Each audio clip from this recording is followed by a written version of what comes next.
Picture this: Berlin, April 1945. Deep underground, in a concrete bunker that reeks of diesel and desperation, the most feared man in the world lies awake on a narrow military cot. Artillery shells pound the city above, shaking loose concrete dust that drifts through the stale air. His hand reaches out in the darkness, not for a weapon, not for a phone, but for a gas mask. It sits there, within arm's reach, every single night. On the wall nearby hangs a small mirror, but he refuses to look at it. He hasn't really looked at himself in months. When his trembling hand accidentally brushes the mirror's edge, he jerks it away as if burned. What is Adolf Hitler, architect of genocide, commander of armies, so afraid of? Why does the man who terrified millions sleep with a gas mask beside his pillow? Why does he avoid his own reflection like it might reveal something worse than the monster the world already knows? The answers lie not in military strategy or political ideology, but in the strange, disturbing personal habits of a tyrant, habits forged in the trenches of World War I, twisted by paranoia, and carried all the way to his final breath. This is the story of Adolf Hitler's secret fears, his bizarre obsessions, and the haunting glimpse they offer into the mind of history's most infamous dictator. To understand why Hitler slept with a gas mask, we have to go back to where it all began: the muddy, blood-soaked trenches of the Western Front in World War I. Adolf Hitler wasn't always a dictator. Once he was just another young soldier, a dispatch runner dodging bullets and shells on the front lines. But in October 1918, near the Belgian town of Ypres, something happened that would haunt him for the rest of his life. Hitler and his comrades were caught in a British mustard gas attack. The burning yellow cloud rolled over their position as they scrambled from their dugout. The gas seared his throat, his lungs, his eyes. He later described how he and the other men had to cling to each other, half blind and choking, trying to escape the toxic fog. Hitler was evacuated to a field hospital, temporarily unable to see. For days he lay there in darkness, convinced he might be permanently blinded. The terror of that experience never left him. In the trenches, the fear of gas attacks was constant, omnipresent. Soldiers slept fitfully, if at all, always with their gas masks within reach. You never knew when the whistle would blow, when someone would shout, "Gas! Gas!" and you'd have maybe 15 seconds to get your mask on before your lungs filled with poison. Hitler, like thousands of others, developed a primal fear of that invisible killer. But unlike most soldiers who gradually let go of their wartime anxieties after returning home, Hitler carried his terror with him. For the rest of his life, the specter of poison gas would lurk in the shadows of his mind. Even decades later, in the safety of his mountain retreat or the halls of power in Berlin, Hitler would sometimes wake in the night, momentarily convinced he smelled gas, his heart pounding, reaching for a mask that wasn't there. Eventually, he made sure it was always there. Here's something most people don't know. Hitler's iconic toothbrush mustache, that distinctive little rectangle of facial hair that became synonymous with evil itself, it started because of gas masks. In the early part of World War I, Hitler sported a much larger Kaiser-style mustache, the drooping handlebar kind that was fashionable among German soldiers. But the large whiskers prevented a proper seal on the gas mask. According to one of his fellow soldiers, Hitler was ordered to trim his mustache down to ensure his mask would fit tightly. The The result was that stubby little patch that would later become his trademark.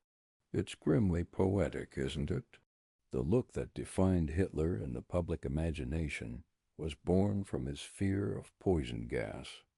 Every time you see that mustache in history books or films, you're looking at a permanent reminder of trauma, a visible scar from the trenches that he carried on his face for the rest of his life. But Hitler's wartime experience didn't just give him a fear of gas and a distinctive appearance. It also shaped how his fellow soldiers saw him, as odd, as different as not quite one of them. Unpublished letters and diaries from men who served alongside Hitler in the List Regiment revealed that he was regarded as something of a loner, a peculiar figure who kept to himself. While other soldiers wrote cheerful letters home, drank schnapps to forget their troubles, or swapped jokes and stories in the dugouts, Corporal Hitler abstained. He neither smoked nor drank, habits he would proudly maintain throughout his life. Instead, he was often seen reading political books or quietly sketching, earning him the teasing nicknames the painter or the artist among the troops. One veteran later described how Hitler did not indulge in his comrades' favorite pastimes like letter writing or drinking, but was instead often seen with a political book or painting watercolors of the shattered landscape around them. He wasn't exactly disliked, but he wasn't quite part of the group either. One soldier recalled that Hitler was neither popular nor unpopular, mostly just an object of mild ridicule behind his back. They joked about his quirks and his earnest, humorless demeanor. There was one joke that made the rounds. Hitler would starve to death in a canned food factory because he couldn't figure out how to open a tin. It was the kind of gentle mockery soldiers reserved for the odd duck in the unit. But Hitler's thin skin meant he never laughed along. He couldn't take a joke, couldn't relax, couldn't just be one of the boys. He was always slightly apart, always watching, always nursing some inner grievance or grand thought that set him above the common concerns of ordinary men. What those fellow soldiers didn't realize was that behind Hitler's withdrawn exterior, profound anxieties and obsessions were taking root. The war introduced him to what would become his lifelong nemesis, invisible threats. Chemical weapons, disease, treachery, these were evils that, in Hitler's mind, were insidious, invisible, and inhuman. The idea of something you couldn't see coming, something that could strike without warning and kill you before you even knew you were in danger. This became the template for all of Hitler's fears. And in his fevered imagination, the concept of poisonous gas would later merge with his racist ideology. He began to equate his enemies, Jews, communists, social democrats, with poisonous agents infecting Germany from within. The invisible killers of the trenches would become, in his twisted worldview, the invisible enemies of the nation. The war also acquainted Hitler with another invisible killer, disease. In the final weeks of 1918, as he recovered from the gas attack at a military hospital in Pasewalk, Germany was being ravaged by the Spanish flu pandemic. Hitler may have witnessed soldiers suffering and dying from epidemic illnesses.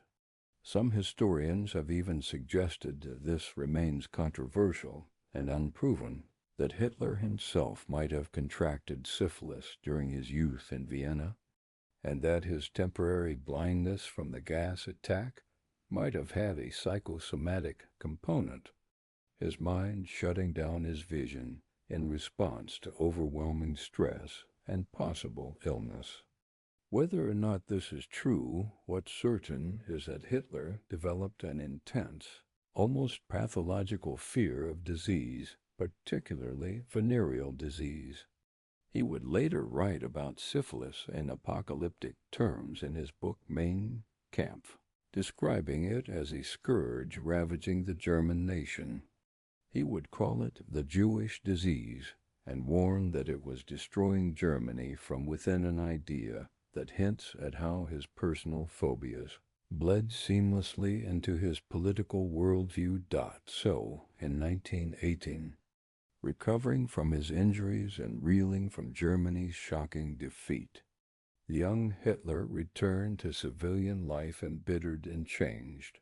He emerged from World War I with a conviction survival depended on eternal vigilance against hidden threats. Even as he would climb to absolute power over the next 15 years, Hitler would remain that soldier in the trench and spirit sleeping lightly, a gas mask within reach, always awaiting the next surprise attack, always scanning for the invisible enemy.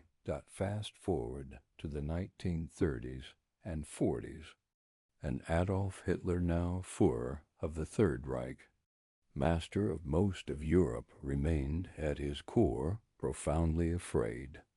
If one image could encapsulate the contradiction of Hitler's psyche, it might be this: a man furiously washing his hands, shuddering at invisible germs, while simultaneously plotting crimes of grotesque magnitude without a second thought. Adolf Hitler was by many accounts an extreme germaphobe. He feared contamination in a very literal, physical sense. The Nazi leader avoided personal contact whenever possible. He disliked shaking too many hands at receptions and often had a white handkerchief at the ready to wipe his fingers afterward. Visitors and staff noted that Hitler could be strangely fastidious about hygiene, sometimes bathing multiple times a day. He was repelled by anything he considered unclean or diseased in everyday life. One historian noted that Hitler seemed obsessed with the idea of infection. But here's where it gets truly disturbing. This personal revulsion merged seamlessly with his genocidal ideology. Hitler's fear of germs and decay transformed into a grand metaphor for what he saw as the plagues afflicting Germany. He didn't just fear bacteria and viruses, he began to see entire groups of people as bacteria and viruses. He spoke of Jewish people as parasites and germs infecting the German body. In speeches and writings, he ranted, "How many diseases have their origin in the Jewish virus? We shall regain our health only by eliminating the Jew." In another speech, he thundered about a veritable world sickness, a plague that devastates whole peoples, equating his political enemies with an epidemic that needed to be eradicated. These weren't just propaganda metaphors. They reveal how Hitler's personal horror of contamination directly shaped Nazi policy. The drive to purify Germany racially, medically, politically was, in a very real sense, Hitler's pathological fear of impurity writ large across an entire nation and eventually a continent. Hitler's hypochondria was well known to those in his inner circle. He constantly fretted about his health, despite projecting an image of vigor and strength to the German people. From the mid-1930s onward, he was plagued by stomach upsets, trembling hands, high blood pressure, insomnia, and a host of other ailments, some real, some exaggerated by his anxiety. One of his doctors, an ear, nose, throat specialist named Dr. Karl Otto von Eichen, left letters indicating just how fearful Hitler was of any serious diagnosis. During a throat examination in 1935, Hitler insisted, "If there is something bad, I absolutely have to know." He was terrified the voice problem might be cancer. And cancer was perhaps Hitler's greatest personal fear, because cancer had killed his beloved mother when he was just 18 years old. He never forgot it. He harbored an obsessive fear that he, too, would die young from the disease, often remarking to associates that he believed he wouldn't live past his 50s. As he aged, he became so superstitious about cancer that he refused to even say the word aloud, as if naming the demon might summon it. Not another deep-seated fear was that of venereal disease, especially syphilis. In Mein Kampf and in private tirades, Hitler spoke about syphilis in almost apocalyptic terms. He'd lived in cheap lodging houses in Vienna as a young man, places where disease was rampant, and he never lost his horror of it. The irony, and it's a dark one, is that Hitler himself might have had personal reasons to worry. Some later reports, including second-hand accounts from people like Heinrich Himmler's personal masseur, claimed that Hitler had contracted syphilis in his youth and was secretly treated for it by his personal physician, Dr. Theodor Morell. Morell, who had advertised himself as a specialist in venereal diseases, purportedly gave Hitler courses of salvarsan, an arsenic-based drug that was the standard syphilis treatment at the time. There's no definitive proof that Hitler had syphilis, but the fact remains that he took these medicines and later developed symptoms, tremors, heart problems, mental deterioration that were consistent with late-stage syphilis. If true, it would mean that Hitler was literally being stalked by the very fate he most feared, the disease he'd ranted about as destroying Germany, now possibly destroying him from within. Whether or not he actually had syphilis, Hitler's dread of it shaped his behavior profoundly. He avoided sexual promiscuity, or at least claimed to, and even called himself an Einsiedler, a hermit bragging about his celibacy and moral purity. He told his associates that prostitution was for inferior races, that he, as the leader of Germany, must remain pure in body and mind. This cultivated image of purity served his political ends brilliantly. Unlike many of his top henchmen who openly kept mistresses or indulged in debauchery, Hitler presented himself to the public as morally upright and ascetic. He didn't smoke or drink, in stark contrast to figures like Hermann Göring, who was notorious for his brandy-swilling and drug use. Hitler even launched one of the world's first major anti-smoking campaigns. The Nazi government restricted tobacco advertising and promoted health initiatives, many of them under Hitler's personal direction. There are stories that if someone lit a cigarette in his presence, Hitler would sometimes snatch it from their lips and stub it out in fury. Nazi propaganda made much of the Führer's abstinence. Our Führer Adolf Hitler drinks no alcohol and does not smoke, the posters proclaimed, holding him up as a model of clean living and, by implication, clean thinking.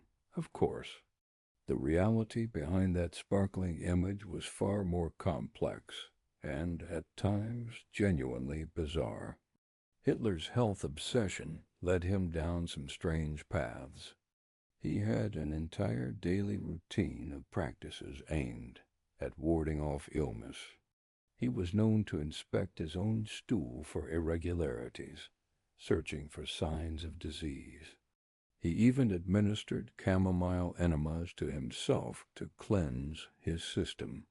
Such behavior startled even his inner circle. It was hardly the dignified behavior expected of a head of state.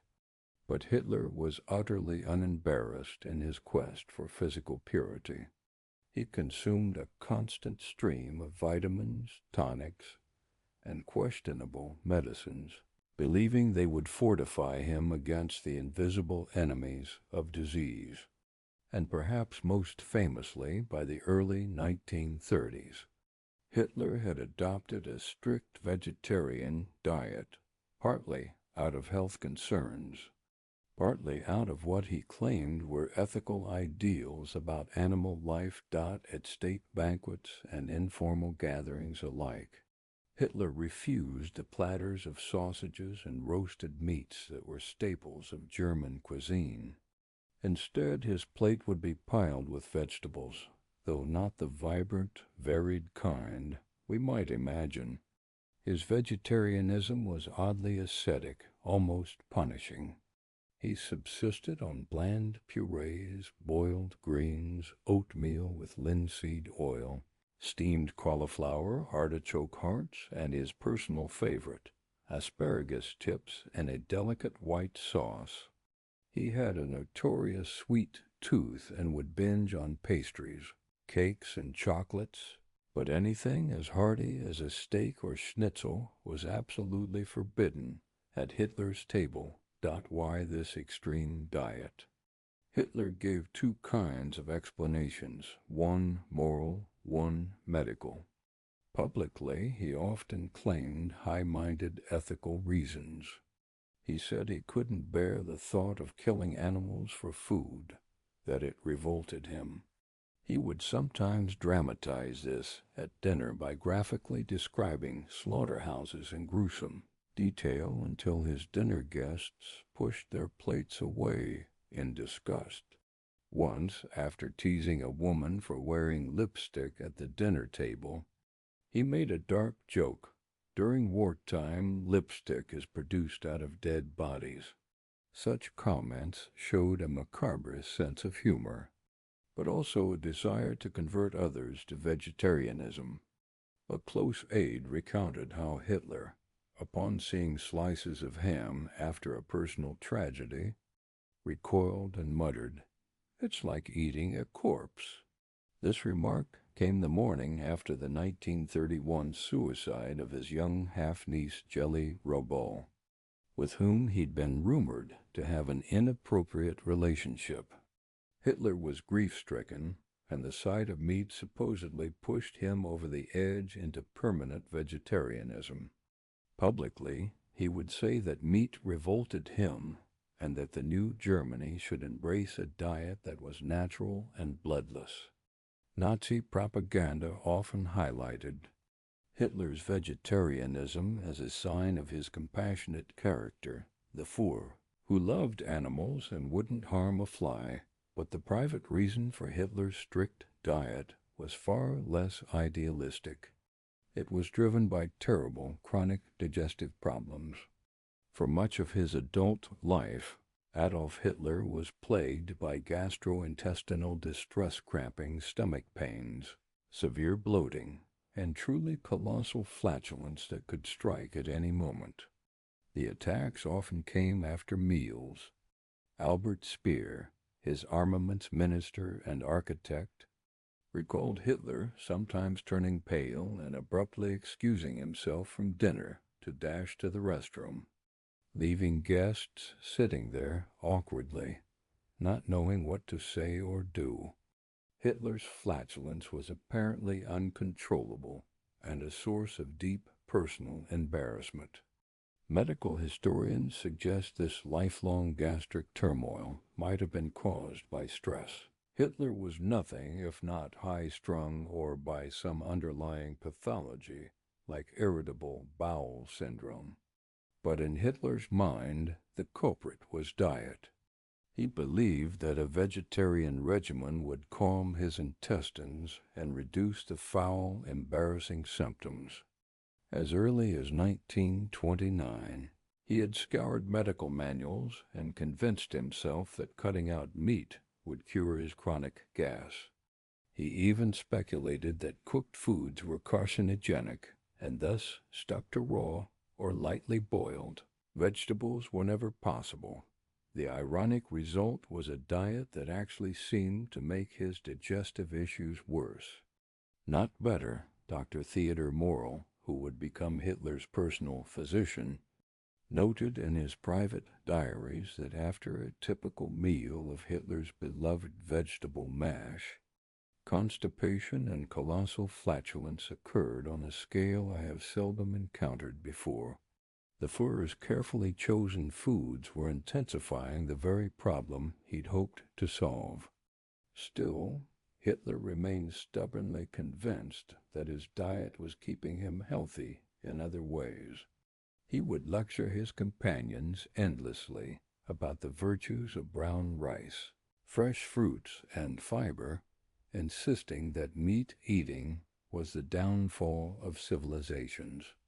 By the late 1930s, all official menus for Hitler were strictly vegetarian.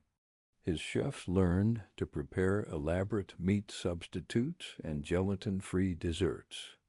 At his mountain retreat, the Berghof in the Bavarian Alps, Hitler even instituted meatless Tuesdays for all guests, hoping to bring them around to his way of living.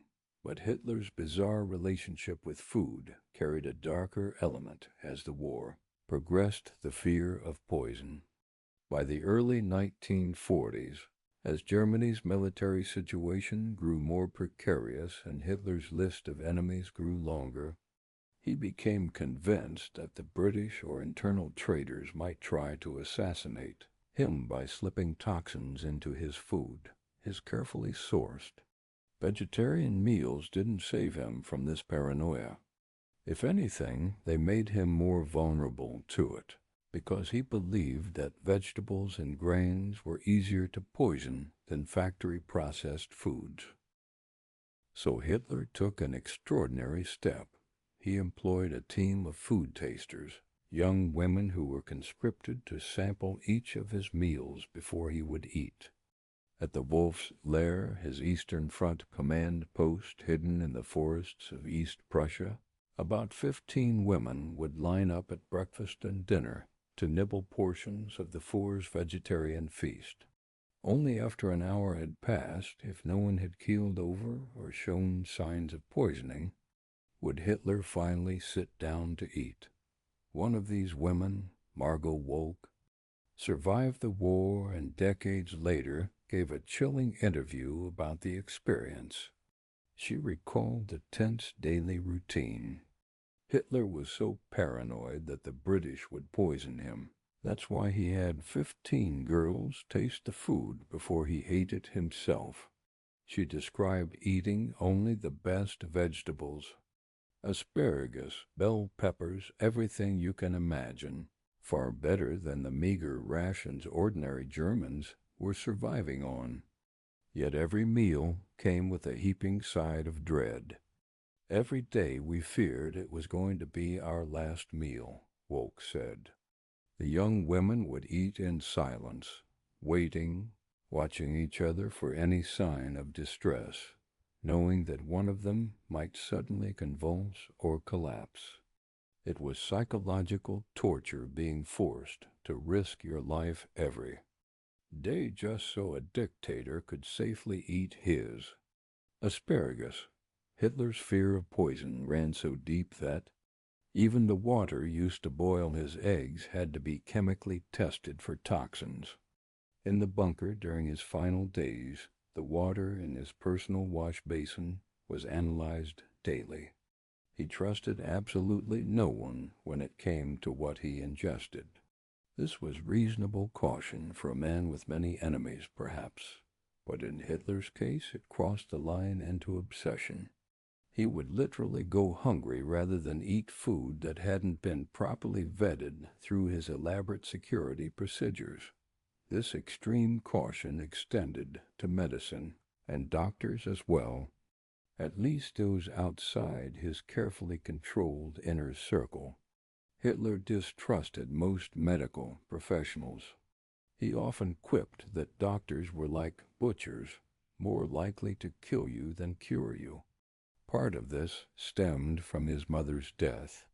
Clara Hitler had died painfully of breast cancer when Adolf was 18, under the care of a Jewish doctor named Edward Bloch. Oddly enough, Hitler respected Dr. Bloch and later even granted him special protection, allowing him to emigrate safely from Austria, one of the very few acts of personal gratitude Hitler ever showed. But the trauma of watching his mother suffer through medical treatments that failed left Hitler wary of physicians. His own experiences with military doctors during World War I, where he briefly suffered what appeared to be psychosomatic blindness at war's end, left him suspicious of head shrinkers, and anyone who might call him mentally or physically fragile. So when it came to his numerous ailments, Hitler preferred to be treated by loyalists and, frankly, quacks who would cater to his anxieties rather than challenge them. Foremost among these was Dr. Theodor Morell, who would become one of the most important and strangest figures in Hitler's life. In 1936, Adolf Hitler Führer of the Third Reich, master of Nazi Germany, was decidedly not the picture of Aryan health and vitality he pretended to be in public. He was suffering from chronic stomach cramps, terrible gas, erratic sleep patterns, eczema, and bouts of anxiety that only grew worse as the pressures of leadership mounted. Through a mutual acquaintance, fate introduced him to Dr. Theodor Morell, a Berlin society doctor with highly unconventional methods. Morell was a portly, sweaty man with bulging frog-like eyes, and by all accounts terrible personal hygiene. Many in Hitler's entourage found him physically repulsive. One description called him grossly obese, with sulfurous body odor and venomous halitosis. People around Hitler openly mocked Morell behind his back, calling him disgusting, wondering how the Führer could stand to be in the same room with him. But Morell had two qualities that Hitler desperately valued. He promised quick cures, and he flattered the Führer endlessly.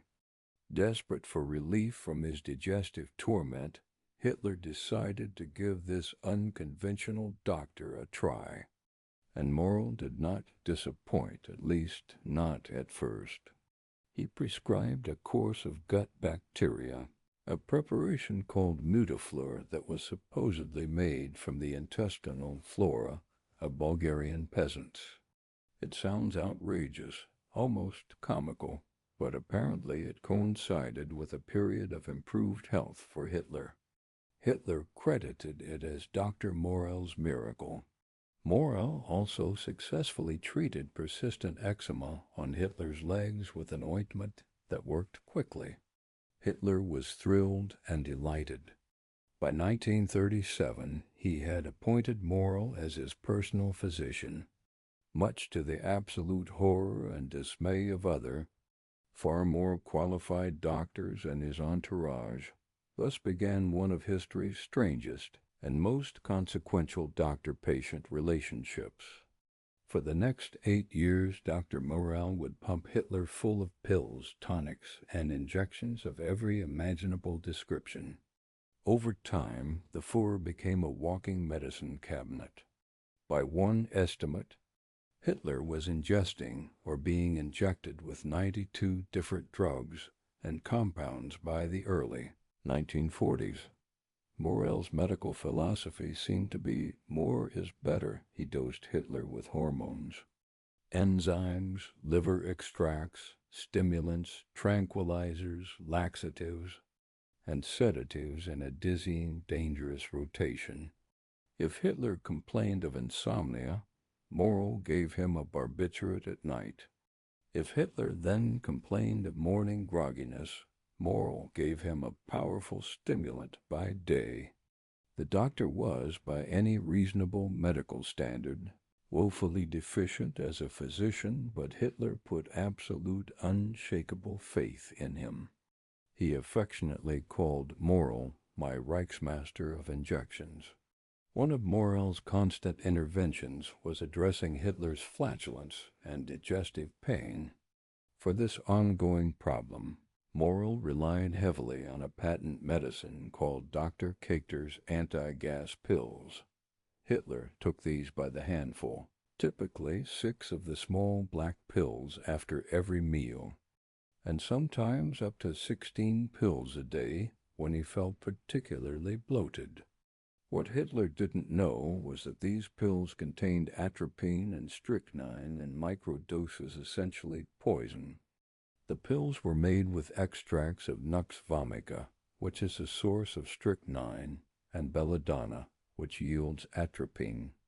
Taken occasionally and in tiny amounts, these substances might not cause major harm. But at Hitler's extraordinarily high rate of consumption, the cumulative toxic effect was dangerous and real. By 1944, Hitler's health was visibly deteriorating.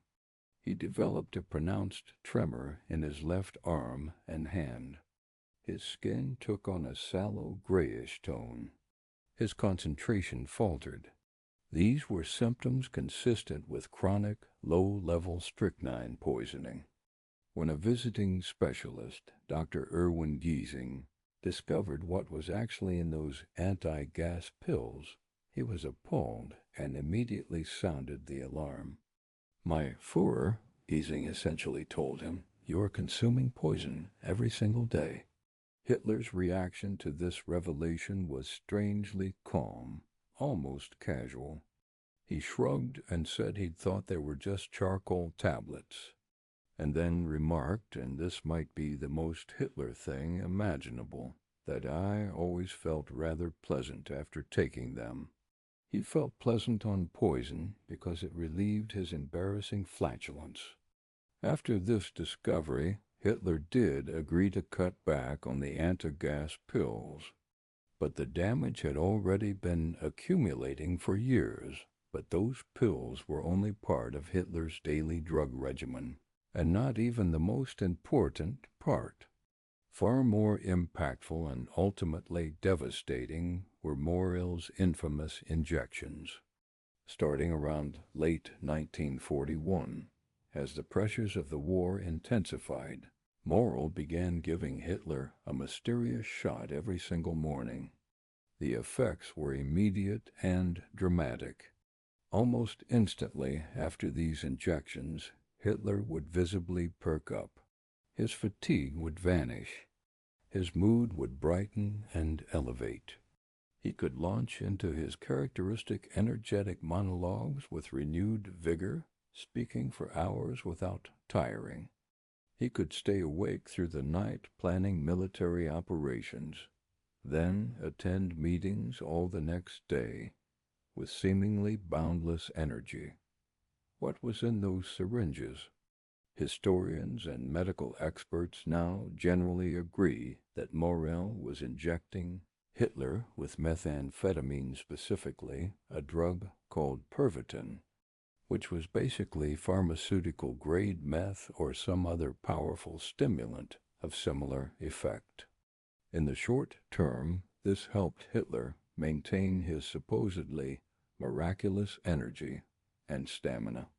It allowed him to project the image of a superhuman leader who needed little sleep and could outwork everyone around him. But in the long term, the consequences were absolutely dire. By 1943 and 1944, Hitler's dependency on these daily shots had grown severe. Morrill had to continually increase the dosages to achieve the same effect, and Hitler demanded his injection as a daily ritual, becoming anxious and irritable if it was delayed, even slightly.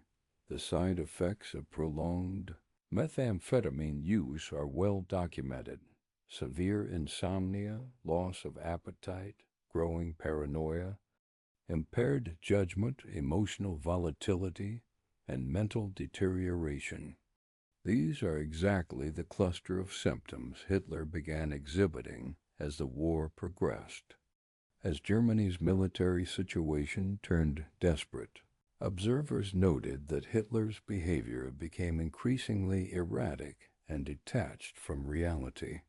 He dismissed realistic military assessments from his generals as defeatism. He berated experienced field commanders. He issued orders that bordered on fantasy, insisting on massive counterattacks by divisions that no longer existed, forbidding tactical retreats that might have saved armies, convinced that sheer willpower could overcome material reality. Many factors contributed to Hitler's catastrophic military decision-making in the war's final years, but Morell's drug regimen certainly played a significant role. You only need to look at footage from Hitler's final public appearance in March 1945 to see the physical wreckage. The film shows a 56-year-old man who looks decades older stooped, shuffling, his left hand trembling uncontrollably behind his back as he tries to hide it from the camera. His face is gaunt and pale, his eyes glassy and unfocused. This was the visible toll of years of drug abuse, stress, and advancing illness. Morell's medical notes from those final months list an overwhelming catalog of problems: severe insomnia, depression, mental exhaustion, digestive collapse, circulatory issues.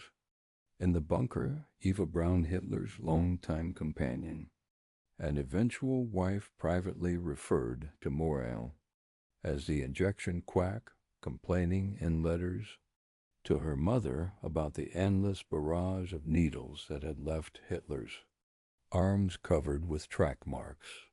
Hitler's veins were so damaged from countless injections that by April 1945, it was becoming genuinely difficult to find a usable injection site. Finally, as Nazi Germany crumbled and Soviet armies closed in on Berlin, Hitler's trust in Morell suddenly evaporated. On April 20th, 1945, Hitler's 56th birthday, spent in the dank, claustrophobic Führerbunker deep underground, Hitler abruptly and dramatically dismissed Dr. Morell. During a routine medical consultation, Hitler waved away the proffered syringe and snarled an order from Morell to get out, to leave Berlin immediately. Witnesses say Hitler had become convinced that conspirators might use the doctor to drug him or even kill him, or perhaps he simply realized that with death closing in, no amount of injections could save him anymore. Morell tearfully begged to stay, pleading to remain at the Führer's side, but Hitler was adamant and cold. The doctor was stripped of his position and sent fleeing from Berlin. It was a startling moment. Hitler had clung to this doctor longer than almost anyone outside his closest political circle, but in the end, paranoia trumped even that deep dependency. It's grimly fitting that Hitler's final days were spent without the cocktails of vitamins, hormones, and stimulants that had artificially sustained him for years. In those last terrible hours, his hands shook violently, the tremors likely from Parkinson's disease that had been masked and worsened by the drugs. His digestion failed completely. He could barely nibble at food, let alone digest it properly. And insomnia tormented him relentlessly. The man who had once bragged that he needed only a few hours of sleep per night was now desperately reliant on powerful sedatives just to get any rest at all. An American intelligence psychological profile of Hitler from 1943 noted, "Hitler sleeps very badly and has been in the habit for some years of taking a sleeping powder every night before retiring." By April 1945, even those sleeping powders provided little relief. Hitler would pace the bunker's narrow hallways at odd hours, or summon exhausted aides for rambling, disconnected discussions in the dead of night, his eyes shadowed and glassy, his thoughts scattered. Those aides reported that absolute quiet had to be enforced when Hitler tried to sleep. No one dared disturb the Führer's uneasy, drug-addled slumber. But no amount of external quiet could silence the chaos raging inside. Hitler's deteriorating mind.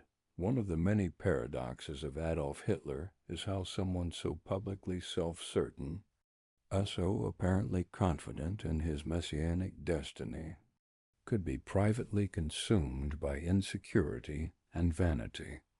Nothing illustrates this contradiction better than Hitler's strange, troubled relationship with his own image, literally and symbolically represented by his peculiar aversion to mirrors.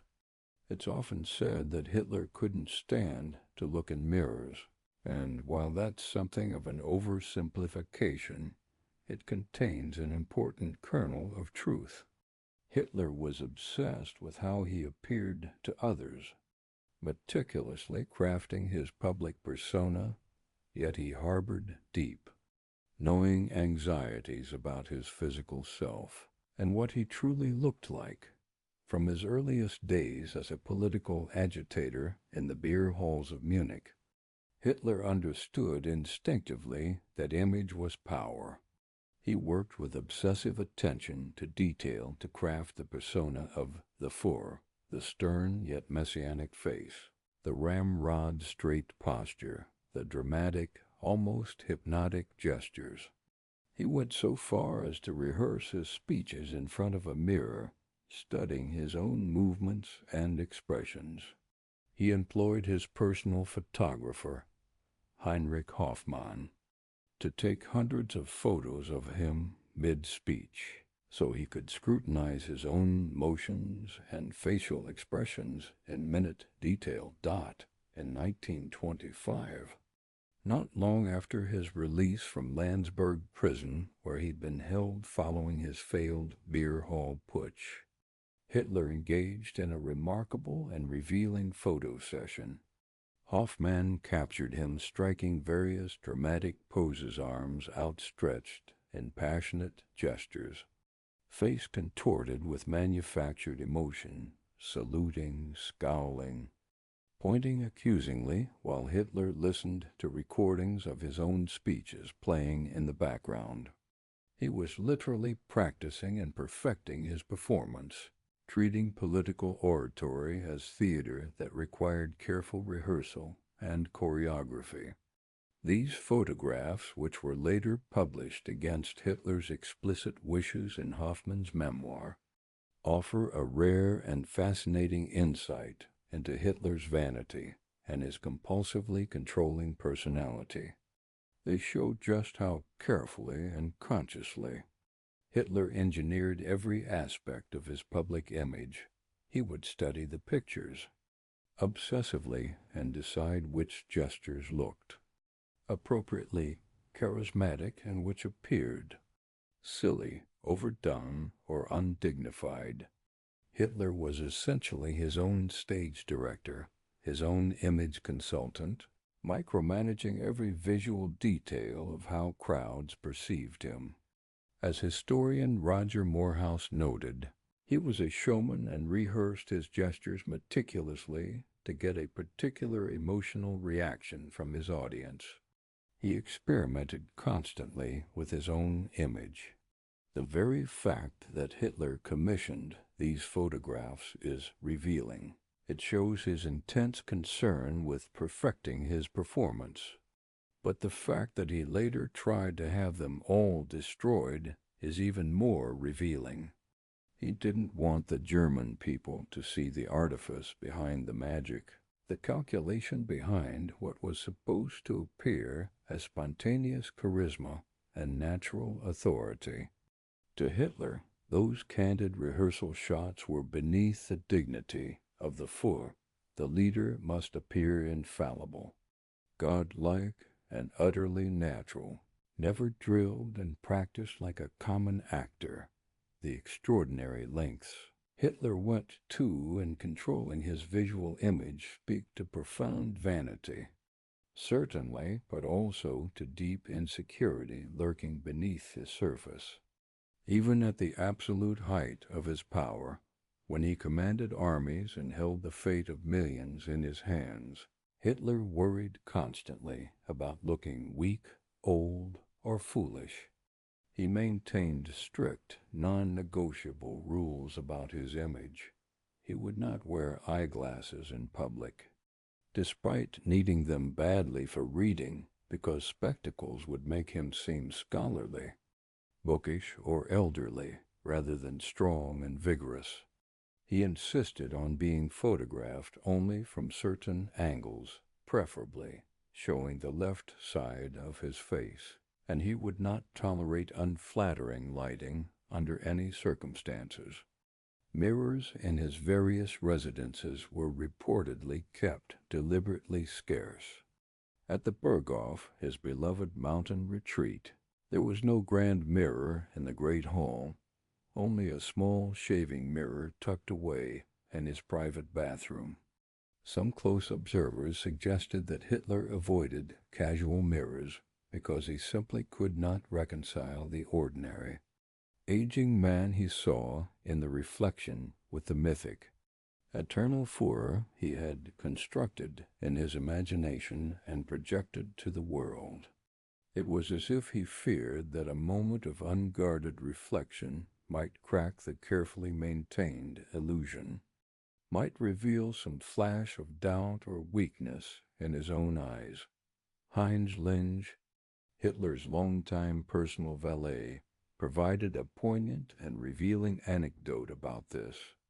Linge observed that as the war dragged on and Hitler's physical appearance visibly deteriorated, his hair thinning and graying, his face becoming lined and drawn, his hands developing an uncontrollable tremor from advancing Parkinson's disease, Hitler grew increasingly anxious about whether he still looked the part of Germany's savior, whether he could still pass as the powerful Führer.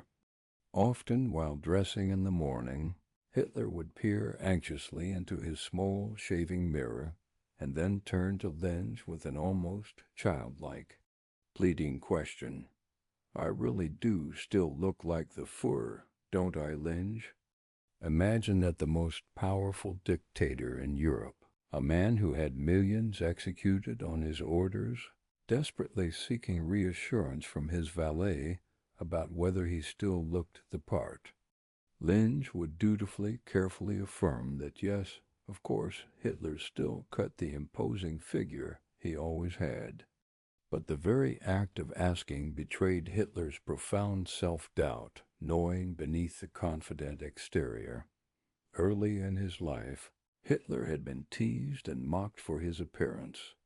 In his Vienna days as a struggling artist, some had taunted him for what they perceived as a somewhat effeminate or soft appearance.